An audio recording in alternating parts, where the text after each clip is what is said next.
Hello everyone, Kevin Stevenson here with PhasedLogix. You can find us at GetMeTheGeek.com. And today we're going to bring you another tech tip. Safety on the internet. How to tell whether you're at a website that is HTTPS SSL secure or not secure. What that means and whether you should be concerned or not.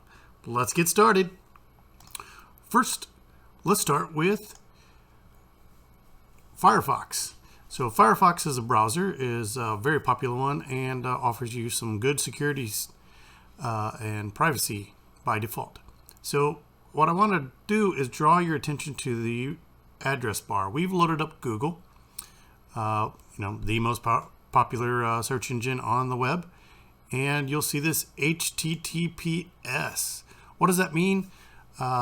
Basically, that's a secure site. So when you go to that website, the traffic between your PC and the website is in an encrypted tunnel. You'll see this lock, and that basically is indicating that the website is a secure website. If you click on that lock, you can see connection secure. And then if you go and look at this little arrow, you can get a little bit more detail, verified in Google Trusted Service, more information. Go to more information. Bring that over here. You will see information about the website's identity and you can view the certificate. Honestly, none of this stuff you need to do other than to, just know that you can do it.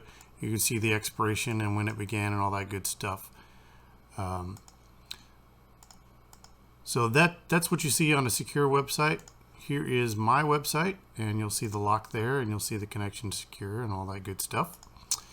Now, what does it look like when you don't have a secure website? Here's neverssl.com. It's just a place that's put out there on the internet that is guaranteed to not be using HTTPS. If you read this, it'll tell you why they have this website, but bottom line is that I'm just using this example. So you go over here and you'll see that this lock has a slash through it. And basically, if you click on it, it'll say connection not secure. And all that means is it's using HTTP, the original older protocol, and it's the traffic between your computer and this website is not encrypted. So what does that look like in Chrome? Well, so for Chrome, it gives you a little bit different. So here we are at the NeverSSL website again. You'll see this over here on the top left corner. Instead of having a lock, you'll see a not secure. You can click on that and it'll tell you your connection to this site is not secure, blah, blah, blah, blah. Now, what does it look like for secure? Well, you get this lock. So pretty much universally, you look up there and you get a lock and everything is valid. So that's how you tell whether you're on a website that is secure or not secure.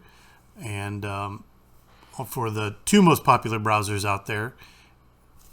Now let me just talk a little bit about why we want SSL and why we don't. So basically, generally speaking, the entire web is going this way because it is, as a rule of thumb, more secure. It makes you safe from sniffing and so on and that sort of stuff. So anything that is an HTTP website is inherently that traffic is in plain text going over the internet, and anyone that is in that route, a man in the middle, or can take a look at that information that you're passing over the web.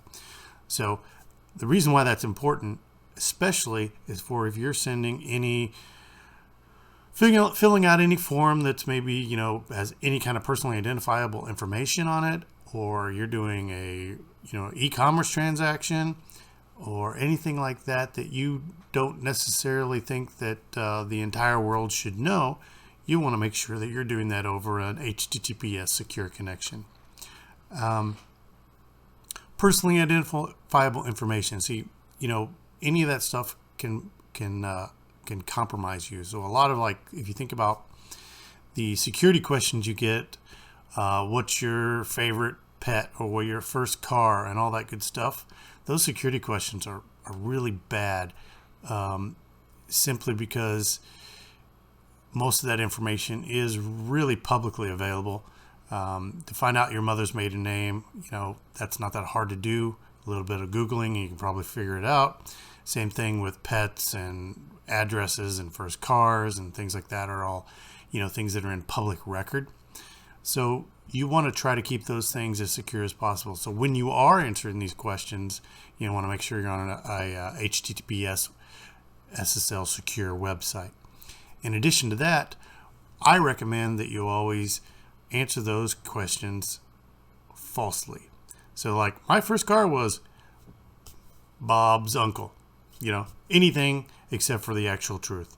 Now, the problem with that is that you need to remember what you answered that is to answer your own security questions. Well, that's where password managers come into it. But that's an entirely different video, and we're not going to cover that today.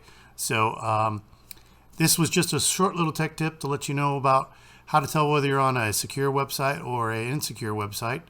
Thanks for joining us. I'm Kevin Stevenson. See you next time.